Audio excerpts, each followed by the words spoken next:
Salut à tous, j'espère que vous allez bien. Donc, petite vidéo mise à jour sur le Bitcoin et l'Ethereum. Bien sûr, avant de commencer, comme à chaque fois, je tiens à remercier la communauté. Merci pour les likes, les commentaires, ça fait vraiment plaisir. N'hésitez pas à me suivre sur Twitter, vous avez le lien dans la description.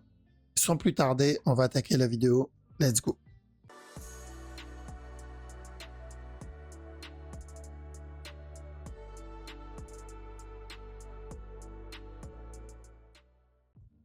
Alors, donc, dans les précédentes vidéos, on m'a demandé d'analyser le One, donc Harmony.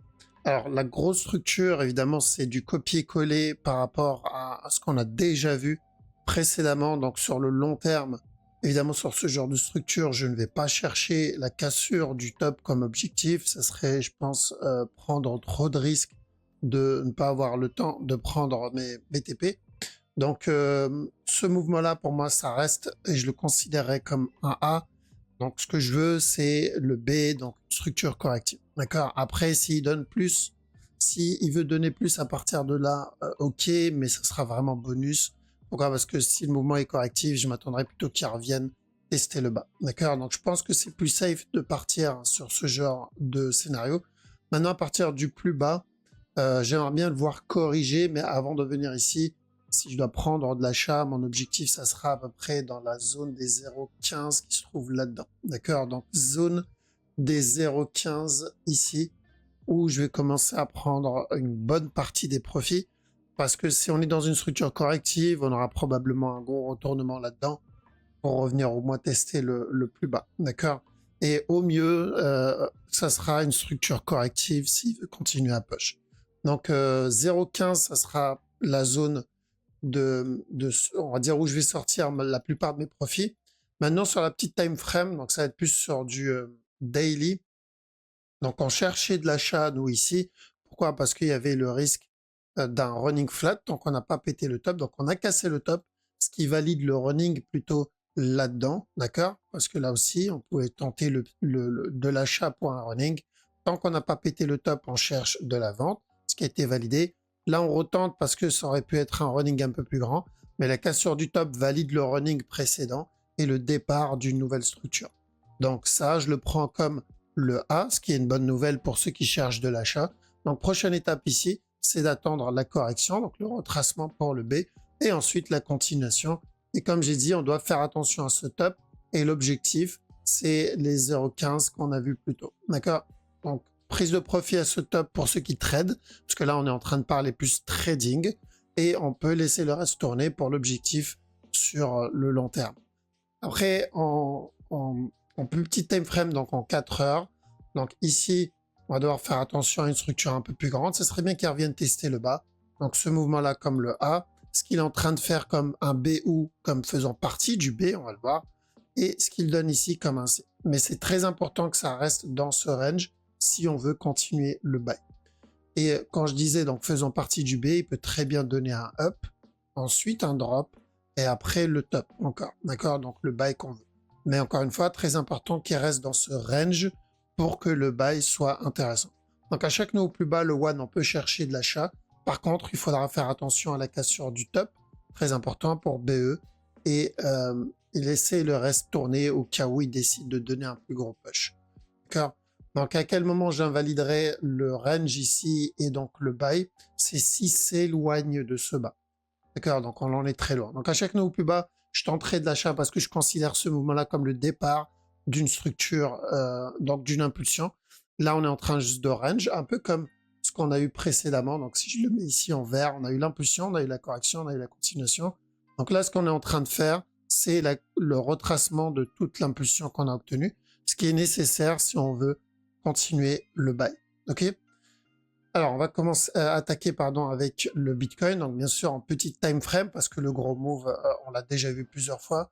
Donc, on attend toujours. Alors, juste pour faire un récap pour ceux qui cherchent ou qui n'ont peut-être pas vu les précédentes vidéos. Donc là, on est sur l'impulsion, on attend la fin de cette correction pour de l'achat. Donc, c'est toujours de l'achat sur le Bitcoin pour revenir péter le top. Donc ça, c'est pour la direction globale. Maintenant, pour la petite time frame, je dois faire attention à un potentiel A, B, il peut revenir donner un C avant le buy. J'espère qu'on va avoir ça, ça serait une bonne opportunité pour rentrer. On se retrouvera dans un range, comme on l'a eu ici, mais dans une time frame supérieure. en 1 heure. Par contre, on a peut-être notre départ du C, ça serait pas mal. Donc on a eu un petit sell setup là, on a eu des petits sell setup ici. Donc ce qu'on aimerait voir là-dedans, c'est qu'ils reviennent tester cette zone. D'accord? Là, ça serait parfait pour de l'achat.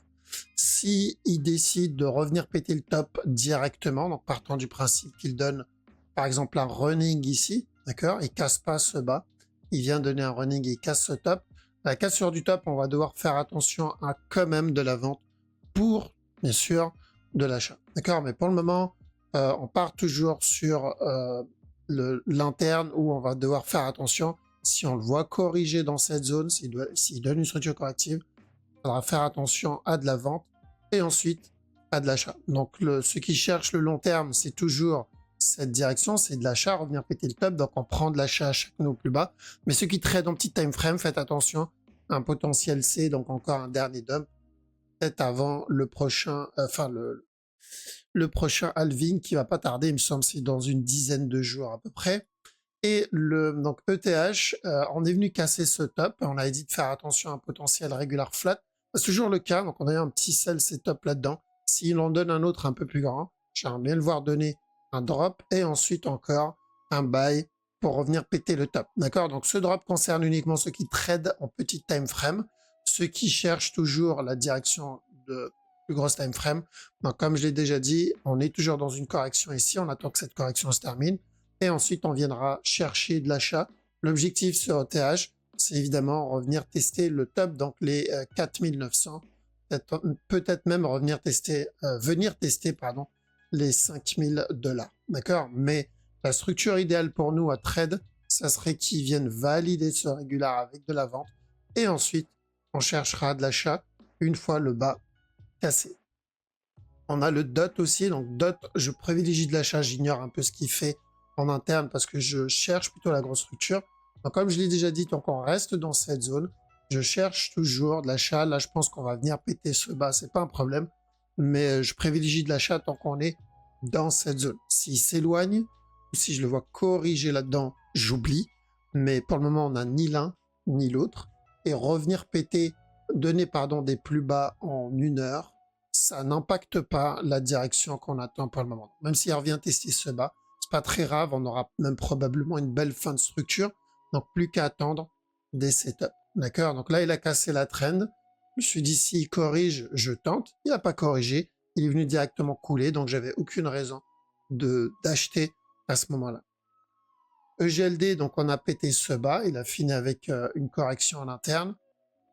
Donc EGLD, la grosse time frame reste aussi la même. Ça, c'est notre A, ça, c'est notre B, ça, c'est notre C. J'espère qu'il ne va pas donner un contracting et qu'on va partir plutôt pour un regular flat.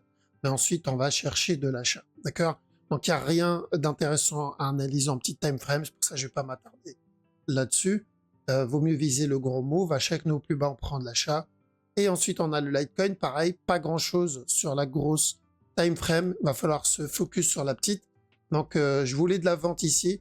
Le moment était correctif. Donc, ça, c'est nickel. Et on avait dit de tenter les buy setup à chaque nœud plus bas. Donc, maintenant, je vais chercher de l'achat minimum pour un running, voire même revenir péter le top. D'accord? Pourquoi minimum pour un running? Parce que dans cette zone, si c'est un running flat, il reviendra donner encore un autre plus bas avant le buy.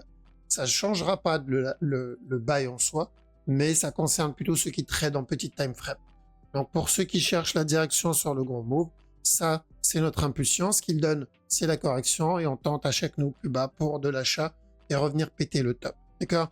Mais c'est important, si on prend le buy, de faire attention au flat qu'il peut faire en interne. Mais voilà, ça va juste décaler la direction. Mais pour le moment, Litecoin, c'est toujours haussier pour revenir péter le top. Le sol, nickel. Donc même si on a invalidé le running, on s'y attendait ici pour l'invalidation du running interne. Ce qu'il fait, c'est mieux. D'accord? Parce que ce qu'on cherche sur le sol, c'est toujours la même chose. Ça, c'est notre A. Rappelez-vous, on a dit, j'attends la fin du B, un C et ensuite un buy. Donc, dans cette zone, je vais privilégier plutôt de l'achat sur le sol. Donc, si j'ai des sell setup, on cherche de l'achat sur le sol. Pour le moment, la structure est plutôt propre. Je crois que c'est même l'une des plus propres. Alors, le VET, ça va être plutôt le gros move que je vais focus. Donc, tout ça, c'est toujours une correction, c'est toujours de l'achat. Objectif, c'est toujours revenir péter le top. Ça n'a pas changé. Par contre, j'attends de voir ce qu'il me donne ici. Je sais pas encore s'il va nous valider un contracting flat, donner un dernier plus bas avant le buy, ou s'il va nous donner un regular flat en interne ici. Et ensuite, on va commencer le buy directement. Donc, même si c'est de l'achat, j'ai pas vraiment d'opportunité pour rentrer en interne. Je parle bien en interne. Je pas vraiment de buy setup. Donc, j'attends de voir. D'accord? Mais sur la structure 4 heures, toujours pareil, on a l'impulsion, on a la correction. Là, on cherche juste de l'achat. Comme ici, on a eu l'impulsion, la correction, chercher de l'achat et les dizaines de fois précédemment. Donc, le move est encore haussier sur le VET, un peu comme la majorité des cryptos. On est juste en train de finir cette structure, ce dernier push avec le C, mais ouais, c'est encore haussier. Donc à surveiller, on est encore loin du dernier plus bas sur le BTC pour la validation du C. Par contre, si on regarde le sol, on n'est pas très loin. Je crois on a déjà cassé le bas. Ouais, on a déjà cassé le bas. Il peut continuer à ramper encore un peu, mais je tenterai les buy setup. Évidemment, il n'y en a pas pour le moment, mais c'est clairement à tenter pour la structure 4 heures, parce que ça peut être une belle structure à tenter.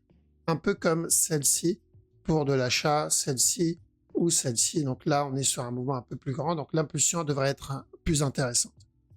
Ok les amis, voilà, donc on a fait le tour. Je vous laisse ici. Merci d'avoir regardé la vidéo jusqu'au bout. Merci pour le soutien. Passez une très bonne soirée ou une très bonne journée. Je vous dis à la prochaine. Ciao.